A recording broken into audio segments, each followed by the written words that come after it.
Bueno, lamentablemente tendrán que seguir soportándome un rato más. El tema que me ha sido asignado es un tema que ha sido muy discutido, sobre todo en nuestra región, que es el tema de la tercerización, externalización, descentralización administrativa. Se le han dado varios nombres. Para comprenderlo, creo que lo más adecuado es hacer un paralelo entre lo que ha sido la forma tradicional de prestación de servicios, digamos, en la industria fordista, y cuáles han sido, digamos, las derivaciones que se han venido en las últimas décadas y que son las que nos permiten visualizar y precisar esta figura.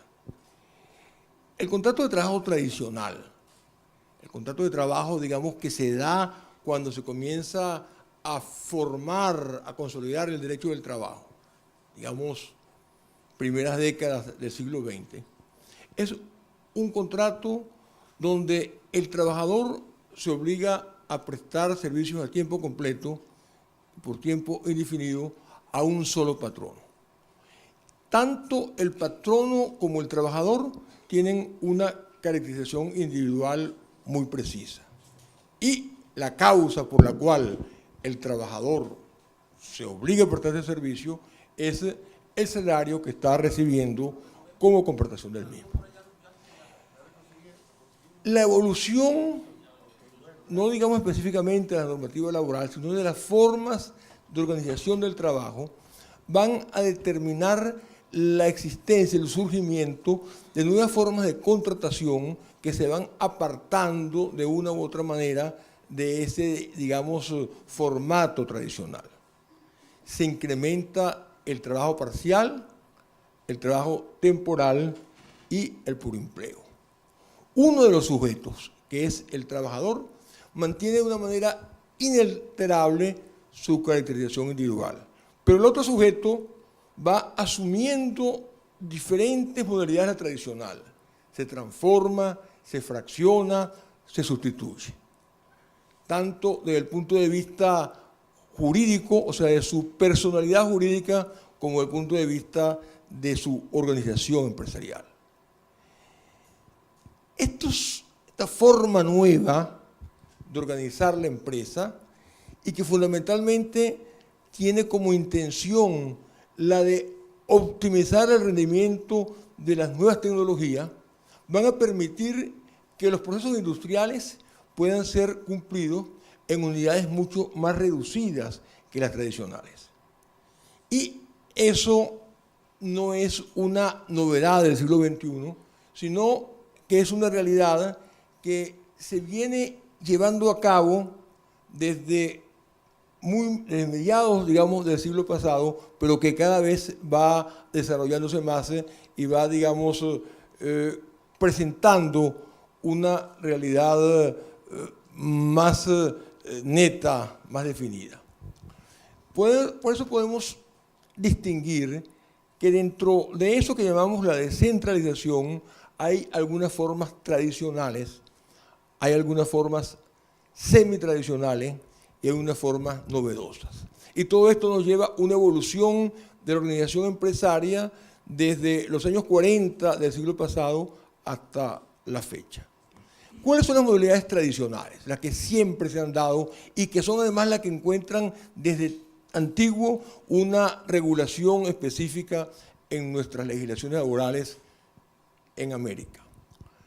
Fundamentalmente la contratación de obras, la subcontratación, el trabajo a domicilio, la contratación eventual a través de intermediarios. Y esas realidades se dan desde hace mucho tiempo en industrias que son muy complejas, como el caso de la industria petrolera o de la industria de la construcción, que difícilmente pueden ser llevadas a cabo en toda su complejidad por una sola empresa. Y también se dan en algunas industrias más sencillas, o se dieron durante décadas en la confección manufacturera de prendas de vestir y también en la agricultura. También es una modalidad lamentablemente tradicional el uso de esta externalización como una manera de fraude laboral. Es decir, patronos, no solamente patronos privados, sino también los patronos públicos, emplean formas fraudulentas de aparente tercerización simplemente como una manera de disminuir los costos, evadiendo las obligaciones que le imponen la legislación laboral y la seguridad social. Pero es muy importante establecer que el hecho de que existan estas modalidades fraudulentas, por muy difundidas que sean en algunos sectores, no pueden deslegitimar toda forma de descentralización productiva. Y esto es un primer elemento en el cual es necesario insistir. La tercerización o externalización existe como una consecuencia del desarrollo organizativo que se ha dado en las empresas en los últimos 50 o 60 años. No necesariamente es producto de una maquinación fraudulenta. El hecho de que existan tales maquinaciones fraudulentas, insisto, no puede llevar a la conclusión fácil de satanizar toda forma de externalización y decir que ella es idéntica al fraude. Y eso es importante subirlo porque vamos a ver que aparentemente algunas tendencias recientes apuntan en este sentido. ¿Cuáles son las formas semitradicionales? Las que se vienen dando, digamos, a partir de los años 70. Fundamentalmente la contratación de servicios periféricos como vigilancia, comedor, mantenimiento, jardinerías, que normalmente desde hace ya mucho tiempo se están contratando por las empresas industriales a ciertas empresas de servicio que desde fuera presentan este tipo de actividad. Las nuevas formas tienen que ver ya con las más recientes manifestaciones de creaciones de nuevas formas del proceso productivo. Por ejemplo, la contratación externa de fases del proceso productivo, cosa que es típica de la industria automovilística después de los años 80, de los años 90. Tradicionalmente, sobre todo en la industria automotriz, y justamente el llamado Fordismo como una manera de organizar el trabajo tiene que ver con la industria de Ford, va a suponer una cadena de producción que va a iniciar desde el momento más elemental del proceso productivo hasta el final. Es decir, desde que en una cadena de producción ponen el chasis de lo que va a ser un automóvil y a lo largo de eso le van agregando las piezas hasta que al final sale ya el carrito totalmente armado. Eso ha sido sustituido por una nueva manera de organizar el trabajo en el cual algunas fases se hacen fuera de la empresa. Ya no se realiza todo el trabajo de producción dentro del gran establecimiento industrial, sino que esa empresa matriz, por llamarlo de alguna manera, esa empresa principal, contrata muchas actividades, muchas tareas fuera, bien sea a personas que son terceros que no tienen que ver absolutamente nada con la empresa principal o a veces a través de la creación de grupos de empresas. Entonces nos encontramos entonces que en ninguna industria automotriz de ninguna parte del mundo todas las partes son realizadas por la industria.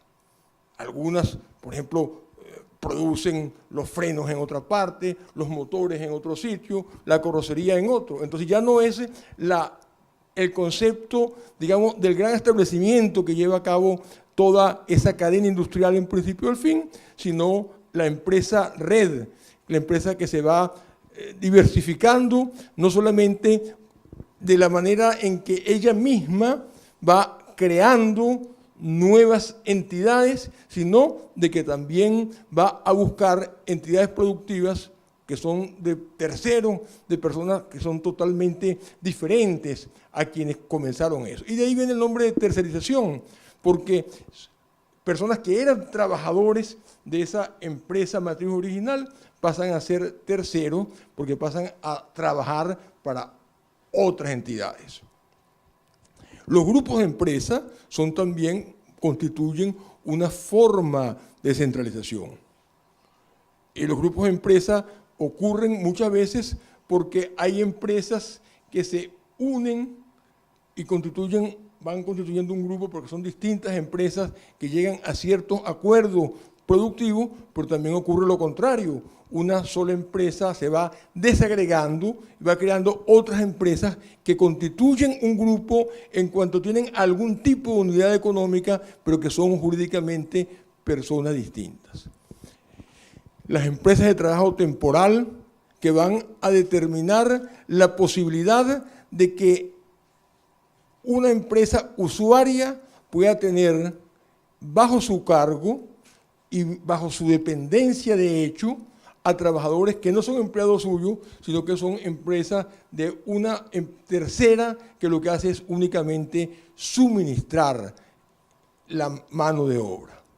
Las cooperativas, que tradicionalmente fueron muchas veces hasta un aliado del sindicato, se van a convertir en un instrumento para poder darle a personas que eran antes trabajadores, hacerlos constituir estas organizaciones cooperativas para que vayan a llevar a cabo actividades que antes estaban realizadas dentro del área empresarial propiamente dicho.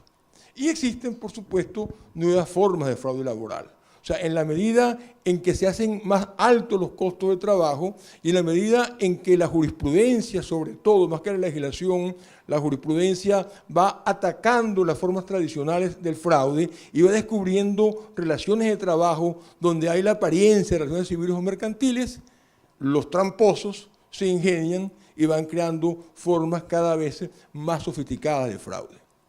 Ahora, todo esto de la contratación externa va a determinar que tengamos que ver hasta qué punto están o no estudiadas y analizadas en la legislación americana. Es decir, porque muchas veces se dice ese fenómeno de la extranjerización, un fenómeno nuevo que no está contemplado en la legislación, y si nosotros hacemos un análisis de la codificación de América Latina desde los años 40, nos encontramos que no es así, que de alguna u otra forma esa situación existía y está regulada por la legislación. Fundamentalmente por el denominado contrato de obra. El contrato de obra está definido con palabras más, palabras menos por nuestras legislaciones como la prestación de servicios que hace un contratista autónomo que con sus propios elementos y bajo su propia dirección técnica va a ejecutar una obra a cambio de una remuneración. Y eso en algunos países se denomina contrato de obra, arrendamiento de obra, localización de servicios u otras similares. Pero si estudiamos la codificación de América Latina, nos vamos a encontrar que en todas y cada una de ellas, de una u otra manera, esta situación está regulada. Está regulada desde el punto de vista del derecho civil, pero también está regulada desde el punto de vista del derecho laboral. ¿Qué es lo que establece la legislación civil? La legislación civil simplemente le va a dar a los trabajadores o empleados de un contrato de obra o de locación de servicios, como lo llaman algunos, una acción contra el beneficiario de la obra, pero solamente hasta el monto de lo que este beneficiario le deba al contratista.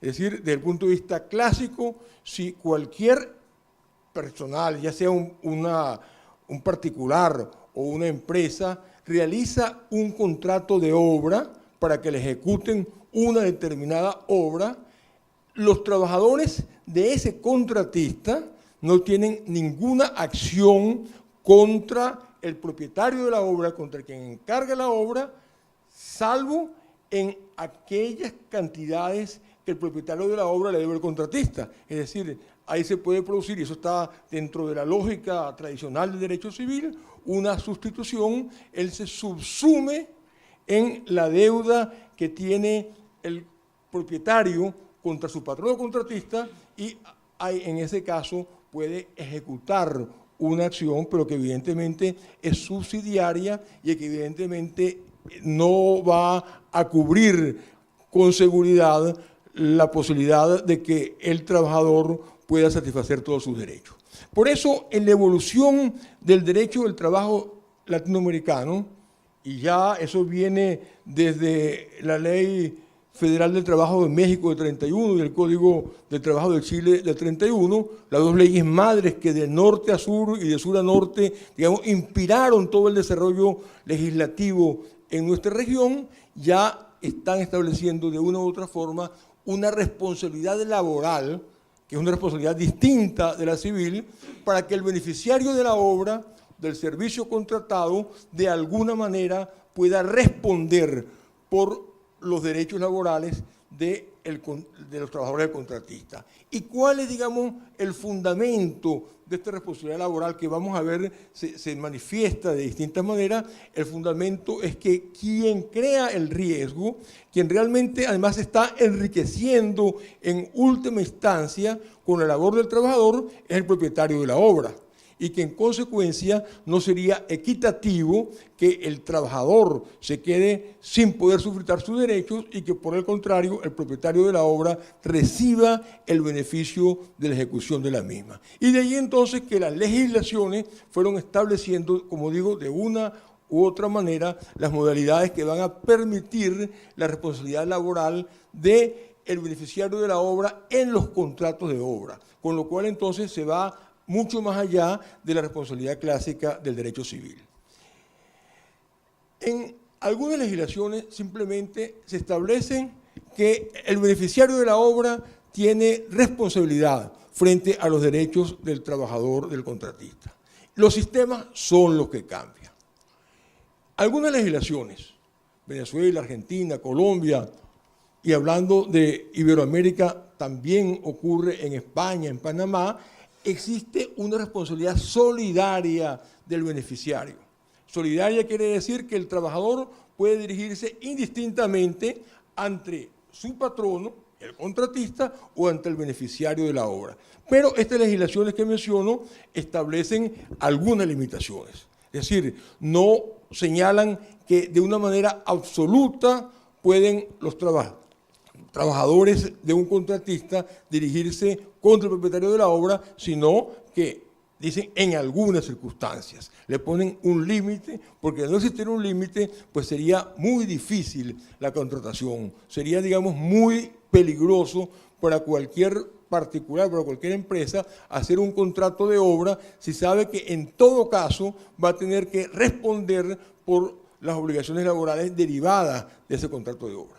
La solidaridad, en general, se dice que no va a proceder cuando las obras o servicios contratados no son extraños al objeto económico del beneficiario. En la legislación venezolana se utiliza una fórmula, cuando sean inherentes o conexos con la actividad del mismo. Dice la legislación venezolana, cuando la actividad del propietario de la obra sea inherente o conexa con la del contratista, en ese caso entonces hay una responsabilidad solidaria. La inherencia o la conexidad significa que la actividad económica del propietario de la obra suponga necesariamente como una fase de su actividad aquella que está cumpliendo el contratista. Si yo soy constructor y contrato a una empresa para que me realice las obras, digamos, de plomería o de electricidad de un edificio que yo estoy construyendo, evidentemente esa actividad que realiza el contratista, plomería, es una actividad que es inherente con la actividad del propietario de la obra, del constructor, y por eso en esa circunstancia se establece que los trabajadores del contratista, del plomero, tienen derecho a reclamarle al propietario de la obra, al constructor, sus derechos laborales. Ahora, en algunas legislaciones es importante el hecho de que el beneficiario de la obra tenga o no la posibilidad de ejercer facultades de inspección. Y eso va a derivar en distintas maneras de responsabilidad. Normalmente se hace una distinción en algunos países, fundamentalmente en Uruguay, en Chile, de lo que puede ser una responsabilidad subsidiaria con una responsabilidad solidaria. El contratista realiza una actividad para un beneficiario y para eso emplea trabajadores. El beneficiario tiene la posibilidad de vigilar la actividad del contratista para ver si éste está cumpliendo o no con sus derechos. Cuando en estas legislaciones el propietario de la obra no hace uso de esas facultades de vigilancia, entonces la solidaridad pasa a ser solidaria, la responsabilidad pasa a ser solidaria, mientras que cuando lo ha hecho pasa a ser subsidiaria. ¿Cuál es la diferencia? Bueno, que la responsabilidad solidaria, yo trabajador me dirijo contra quien quiera, contra cualquiera de los dos. En la responsabilidad subsidiaria, yo solamente tengo una acción contra el propietario de la obra cuando me he dirigido primeramente ante el contratista, ante mi patrono directo, y este no me ha respondido. Evidentemente que hay una diferencia muy importante. Ahora, hay algunas legislaciones, por ejemplo, en Brasil la conciliación, el artículo 455, no sé si habrá sido modificado, tiene unos problemas del derecho comparado que las legislaciones se cambian, a veces uno no llega a percibir los cambios. La solidaridad del propietario principal no está sujeta a requisitos, es, digamos, más fluida que en los otros casos. Pero también hay otras legislaciones que simplemente no establecen, y es el caso dominicano, donde el Código del Trabajo simplemente establece que los trabajadores de un contratista puedan subrogarse en los derechos de su empleador frente al propietario, lo cual está estableciendo una tutela que es en lo esencial similar a la que está creada por la legislación civil. Y lo mismo ocurre en otras legislaciones centroamericanas. Ahora, ¿cuál es el límite de esta responsabilidad solidaria?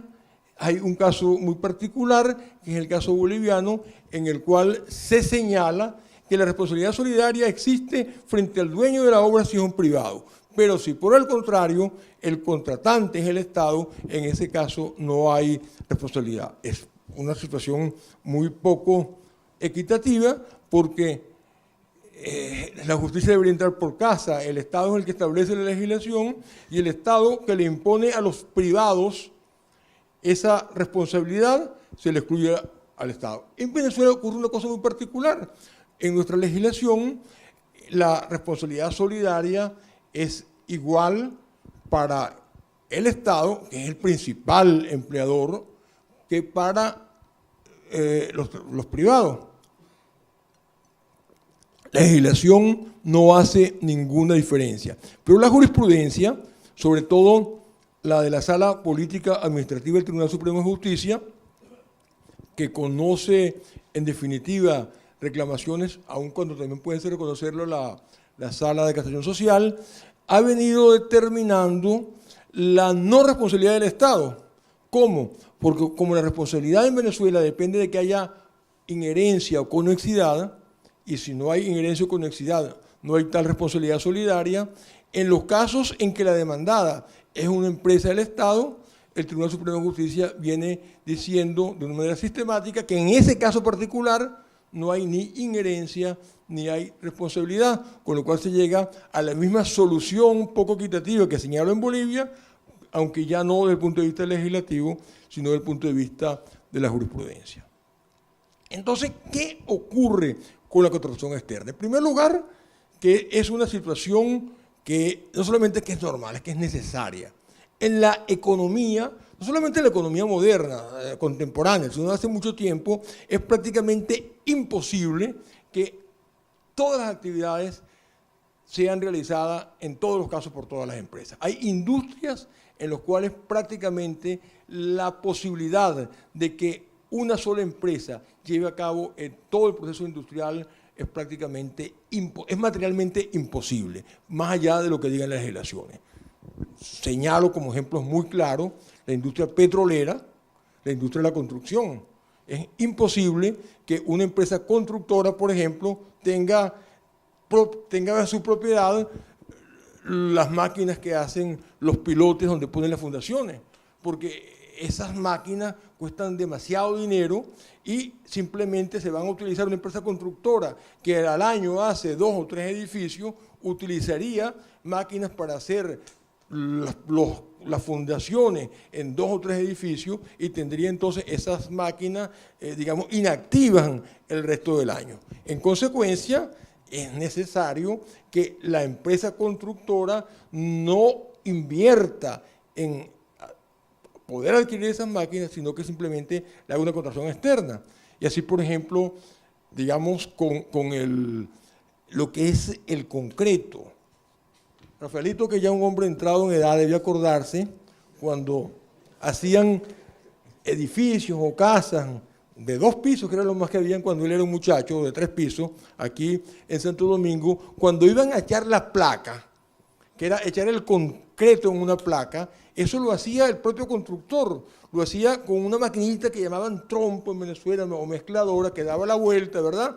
Mira, el amigo se ve joven y no es tan joven porque se está acordando de esa situación. Metían la mezcla de concreto en una carretilla y a pulso fijo lo iban subiendo por una rampa.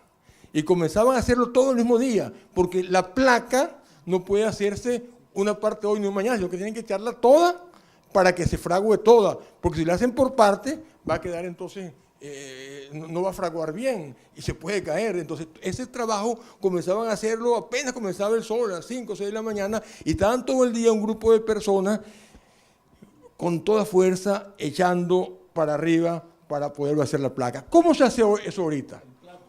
¿Cómo? El plato. Sí. En la placa se llama aquí. Pero tú te acuerdas, ¿verdad, Rafaelito?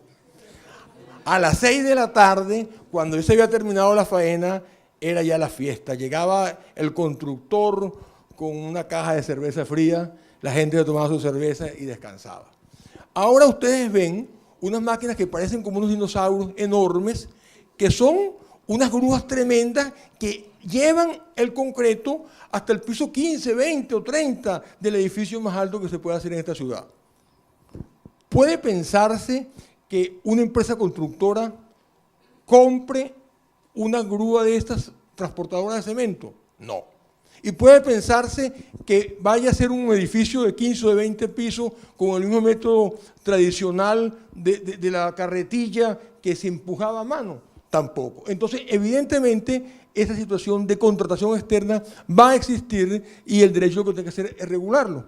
A mi manera de ver, la solución de todas estas que hemos visto, la más adecuada, es la que siguen los países que establecen la responsabilidad solidaria, no subsidiaria, sino solidaria del principal, pero que excluyen esa responsabilidad cuando se trata de la contratación de obras y servicios que son totalmente extraños al objeto de la obra. Hay una discusión importante si la responsabilidad solidaria debe llevarse al campo de las enfermedades y los accidentes profesionales. Porque las legislaciones no siempre son claras y muchas veces dicen que esa responsabilidad es para las obligaciones nacidas del contrato del trabajo. Cuando se establece esta definición y se dice que hay una responsabilidad por las obligaciones derivadas del contrato del trabajo o que fueran emergentes de la relación laboral, expresiones que utilizan Brasil y Argentina, podría sostenerse perfectamente que no incluye esa responsabilidad, la indemnización por accidentes y enfermedades del trabajo, porque ni el accidente ni la enfermedad derivan propiamente del contrato de trabajo, sino de la ocurrencia de un hecho accidental o del sufrimiento de una enfermedad. Pero es una situación que la jurisprudencia ha discutido y que se han dado soluciones que son diferentes. En Venezuela, por ejemplo, se establece de una manera expresa por la ley que la solidaridad del contratante incluye todo lo relacionado a las condiciones de trabajo, pero aún así la jurisprudencia, más allá del texto de la ley, ha establecido posiciones contradictorias. ¿Cuáles posiciones contradictorias? Bueno, cuando se demanda a un privado, la sala social dice que debe responder por la enfermedad y accidentes profesionales, pero cuando se demanda a PDVSA, que es la empresa estatal pública, la sala social dice que la responsabilidad solidaria es únicamente lo laboral y que no se puede extender al campo de los accidentes y las enfermedades. ¿Cómo ocurre eso? De una manera muy sencilla, la sentencia dice eso y basta. Y si hoy condenan a un privado diciendo eso y mañana absuelven a un público diciendo lo contrario.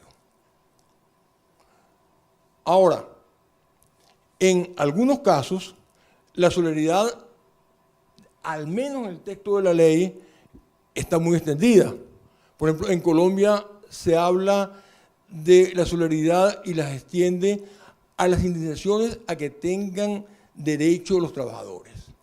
Si se dice así, uno debería entender, que me corrija nuestro amigo que fue magistrado de la Corte Suprema ya, no debería excluir la indemnización debida por accidentes y enfermedades profesionales, porque el texto del código dice las indemnizaciones que tengan derecho los trabajadores sin hacer distinciones. Ahora, todo eso, por supuesto, está sujeto en la práctica a las contradicciones y las dificultades de interpretación por parte de los tribunales.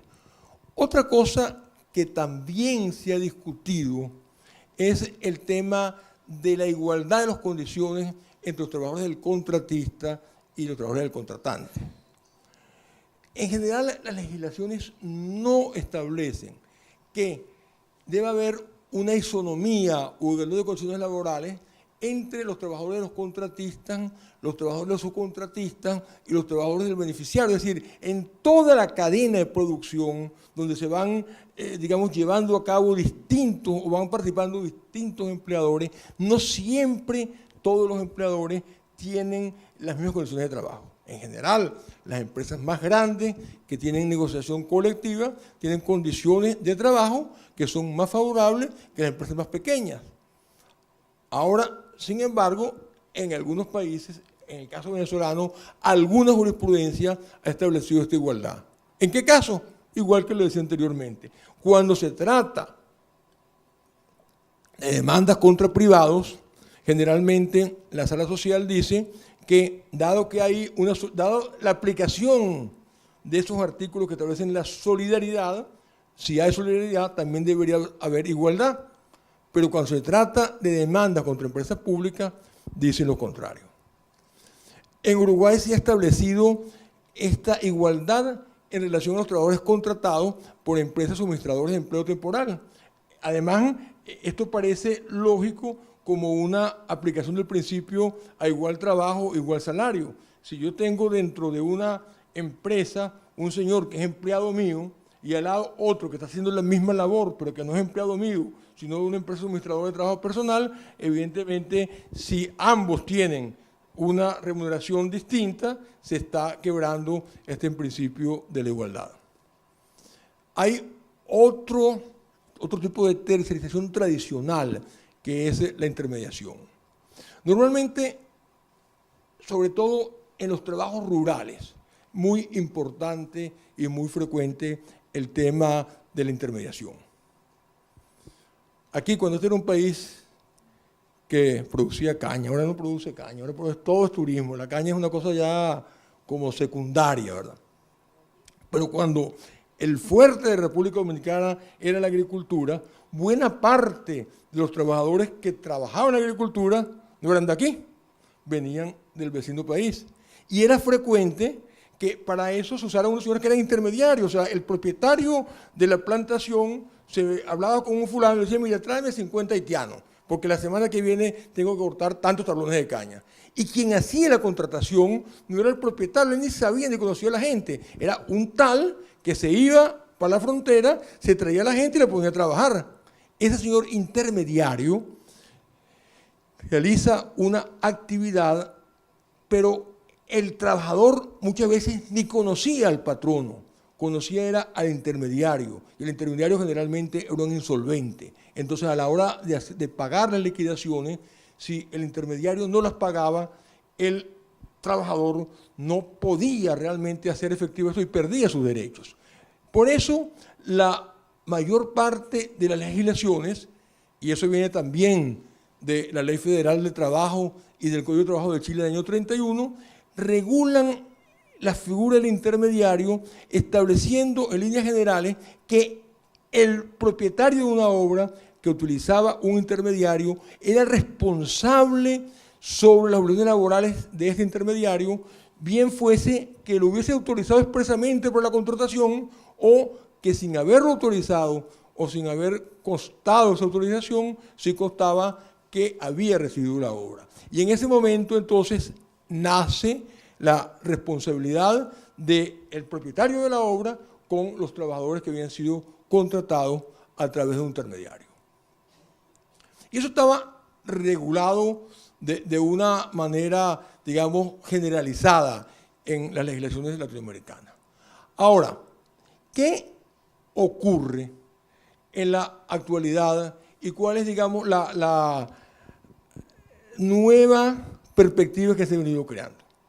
Lo que se ha creado es que, más allá de las formas tradicionales de la externalización o de esta contratación por contratos de obra o por intermediario, han surgido todas estas formas que hemos llamado la creación, digamos, de los denominados, digamos, cesiones de procesos productivos a terceros, el uso del denominado outsourcing y la tercerización como una manera, digamos, muy generalizada. Y la pregunta es, ¿puede la legislación tradicional poder, digamos, cubrir esas situaciones y crear a los trabajadores la protección requerida? Bueno, yo creo que el tema es muy similar a lo que ocurre también con la utilización del concepto de subordinación, que hay quien dice, lo que pasa es que las nuevas realidades donde el trabajador muchas veces trabaja por su cuenta, trabaja, digamos, de una manera muy independiente, que no tiene la necesidad de ir a la empresa, o cuando está en la empresa realmente no recibe instrucciones, por lo tanto la subordinación no es un criterio adecuado. Lo que ocurre es que el derecho hay que interpretarlo de acuerdo con los cambios, de acuerdo con las circunstancias. No se puede, digamos, seguir interpretando la norma de la misma manera que se aplicaba o se interpretaba hace 40 o 50 años, sino que hay que adaptarlas a las nuevas realidades. Y yo creo que toda esta legislación que está en nuestros códigos, como digo, desde antiguo, es perfectamente válido con criterios amplios de interpretación para regular todas estas situaciones. Y que evidentemente también las normas que existen, no solamente en la ley, sino, digamos, toda la práctica doctrinaria y toda la práctica jurisprudencial que se ha hecho para combatir el fraude laboral, también es aplicable y a mi manera de ver es suficiente para poder, digamos, perseguir los efectos nocivos de la tercerización fraudulenta. Pero, ¿qué es lo que ha ocurrido en nuestras legislaciones o la tendencia que hay? Que algunas leyes, y concretamente las más especiales en estas son la legislación ecuatoriana y la venezolana, tratando un poco de ver o de combatir ese uso excesivo y fraudulento de la tercerización, se han ido a un extremo contrario y prohíben la tercerización. En el caso ecuatoriano, por un mandato constituyente. El mandato constituyente número 8 dice simplemente que está prohibida la tercerización. Y en el caso venezolano, la ley orgánica de los trabajadores, las trabajadoras, señala que está prohibida la tercerización. La prohíbe simplemente. Lo que ocurre es que cuando la va a definir, incurre en una impropiedad técnica que confunde la tercerización con el fraude. Y dice que se considera tercerización toda maniobra fraudulenta realizada por una entidad de trabajo a los fines de burlar las formas de los derechos de los trabajadores. Y con eso crea un vacío, porque se identifica la tercerización con el fraude. Un juez que aplique la ley con buen sentido podría entonces señalar que aquella tercerización que no es fraudulenta no está prohibida y no está regulada por la norma de la ley que se refiere a ella, con lo cual se crea un vacío legal, porque, por ejemplo, todas las disposiciones de la legislación venezolana sobre materia de intermediación fueron simplemente derogadas, porque se prohíbe la intermediación. ¿Y qué es lo que ocurre en la realidad?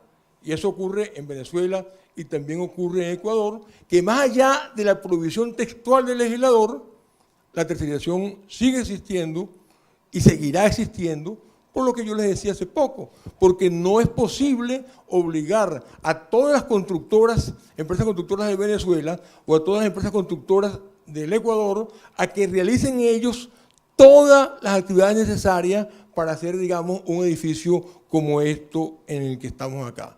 Ninguna empresa venezolana, ninguna empresa ecuatoriana tiene la posibilidad real de contar con todos los dispositivos necesarios dentro de su empresa, ni todo el personal necesario para hacer un edificio como este. Y si eso lo hacemos en la industria de la construcción, es mucho más evidente en la industria petrolera. Y estamos hablando de dos países que son petroleros, Ecuador y Venezuela, que es una empresa, una industria demasiado compleja, que va desde el momento en que hay que tumbar cercas y cortar monte para luego hacer ahí una exploración geológica y luego poder entonces comenzar a perforar, a ver si hay o no petróleo, hasta el momento en que el petróleo se refina y hasta el momento en que se vende para poder echar a andar un automóvil, y realmente es imposible pensar que más allá de las prohibiciones textuales se esté llevando a cabo una actividad por una de estas empresas sin acudir a la contratación de terceros.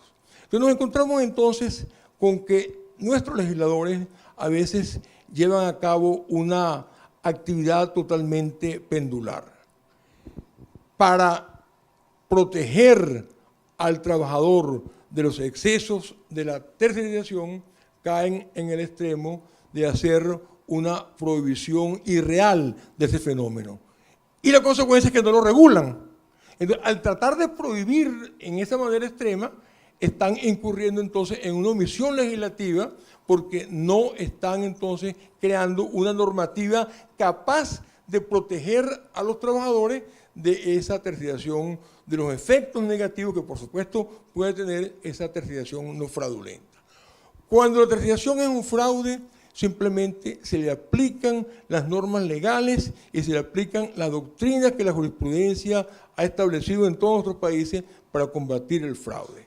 Pero cuando no es un fraude, si no hay una disposición que regule esa actividad, por tratarse de una actividad prohibida, entonces va a proliferar cualquier tipo de uso que puede ser contrario a los mismos intereses de los trabajadores porque no hay una regulación adecuada.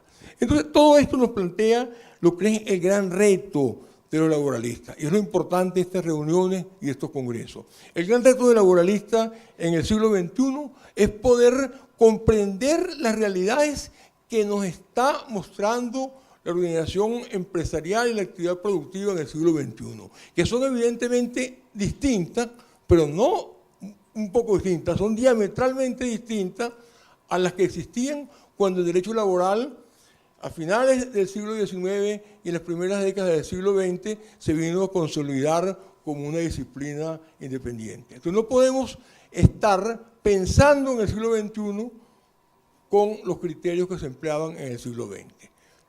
Ahora bien, el hecho de que digamos de que hay que afrontar esas nuevas realidades no quiere decir que vamos nosotros a cambiar los principios que constituyen la esencia de nuestra disciplina.